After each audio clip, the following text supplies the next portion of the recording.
William Ruto brought the affordable housing and there was outcry out there. People are saying they be left alone to do their own houses. And I had a conversation with him and he says, no, we need houses. And I told him, Mwai Kibaki did a lot of housing, but not the actual construction. The government did not have a housing program. All Mwai Kibaki did was to open up the bypasses, provide infrastructure in terms of sewage, electricity, and water.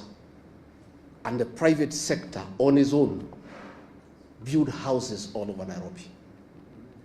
And they are there for everybody to see.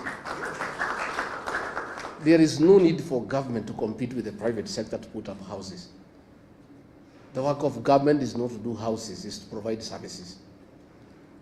And of course, he said, I'm not Mwai Kibaki, I will do things differently. So one of the things we intend to do, those of us who are like-minded who want to have a regime change in 2027, is to scrap the housing levy and reinstate the housing initiative to the private sector by government just providing services. Just do roads, water, open up, and things will just come up on their own.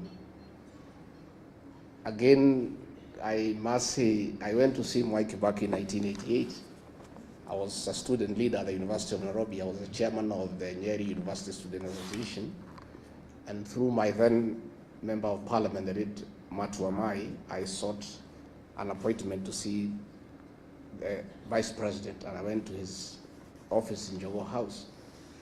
And we had a lot of discussion, and he wanted to know what are my ambitions, and I told him I'm interested in business.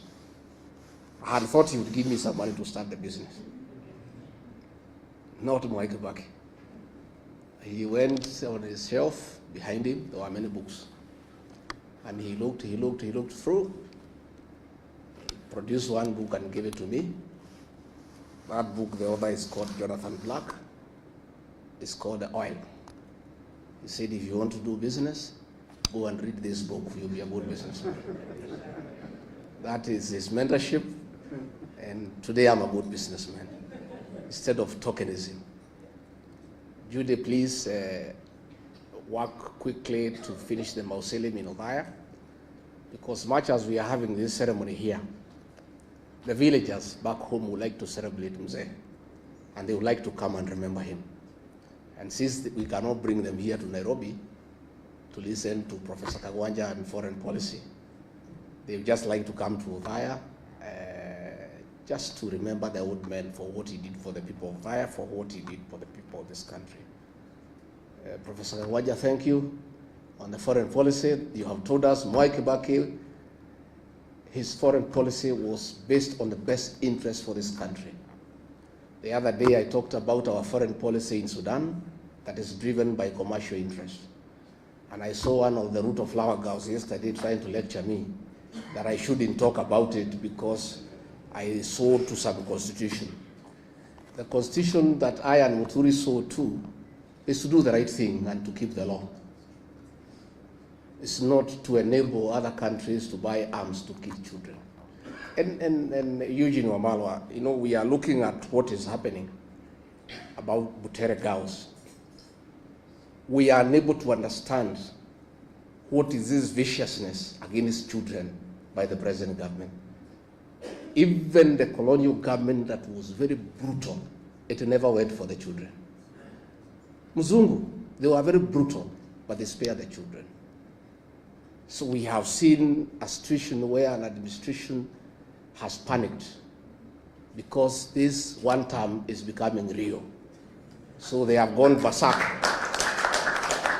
They have gone berserk, and they are now fighting shadows, including schoolgirls. From 2 girls, from 3 girls. These are harmless girls. How fluid is your government if girls can bring it down? Girls.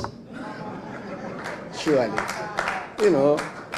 So when you look at the situation in the Sudan, we are allowing gold to be processed in Kenya and guns to be smuggled through Nairobi to go and kill children in the Sudan.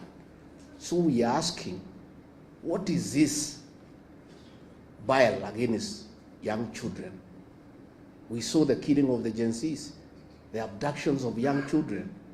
What is this bile against innocent young children? So as we move on, let's pray for the country. And Ambassador, again, to shukuru wewe. Now I'm looking at General Gachagua here, and I want to say, if General Gachagua was the director of NIS, that play would not have been banned in Nakuru if it had to be banned. Because it came all the way from the sub-county, nobody noticed. It went to the county, nobody noticed. It went to the region and it became number 3, nobody noticed. They only noticed about it in Nakuru, in the finals, because of a failed intelligence system. You know, that will not happen. So if a decision needed to be made that is a bad play and people should not see it, ingesimamishiwa huko mbali, because the officers on the ground every day, lakini watu wote wamelala, kila mtu natafuta pesa. Hii serikali ni ya biashara. Watu ya intelligence wanatafuta biashara, watu ya polisi wanatafuta biashara, rais mwenyewe anatafuta biashara. Sasa, you know, these are things that would make Mwai Kibaki turn in his grave. You know, tuko na shida kubwa, lakini Mungu anatusaidia. So Jacob Haji, we are forming a political party in May. Tutatangaza. We look for a way to work with the Democratic Party. We would like to be associated with Mwai Kibaki and what he achieved. Wacha ni introduce huyu Ketu Waruguru, simama, pigia makofi. Huyu mrembo ya Laikipia. And we have our daughter. She's called Gather in Kikuyu land. The Honorable Gathoni wa Muchomba. Tuko na Masi Gakuya, alikuwa mjumbe hapo Kasarani. She has been associated with this party for a long time. Of course, tuko na Norman Nyaga na wengine, na tumeshukuru sana, and the organizers of this function, we are honored. Tuko na Jane Kihara, the great lady of Naivasha. Alichaguliwa as an MP kwa hii chama ya Democratic Party. She's a third member, ako kwa tamu ya 3. Na nikali anaangushaga wanaume 7 kila uchaguzi. Wote wanaweka chini. These strong women, they are strong people. So tumeshukuru sana, and thank you very much, and asanteni sana Ambassador Muthaura and your team that supported Mwai Kibaki. We honor you because you made him great by serving him well and helping him to steer this country, even as he advanced in age. You know, his things were going very, very well. But again, it is him who gave you the opportunity and allowed you to work. Asanteni sana. Thank you very much. Haya, mupige makofi. The people deputy president. Sio ndio hiyo? Yeye sio mtu kuandikwa, alichaguliwa na wananchi. Simpige makofi basi tusikie. Haya, asante sana. Now hata mimi mnipigie sasa makofi sababu nimemaliza shughuli yangu. I'll now hand over to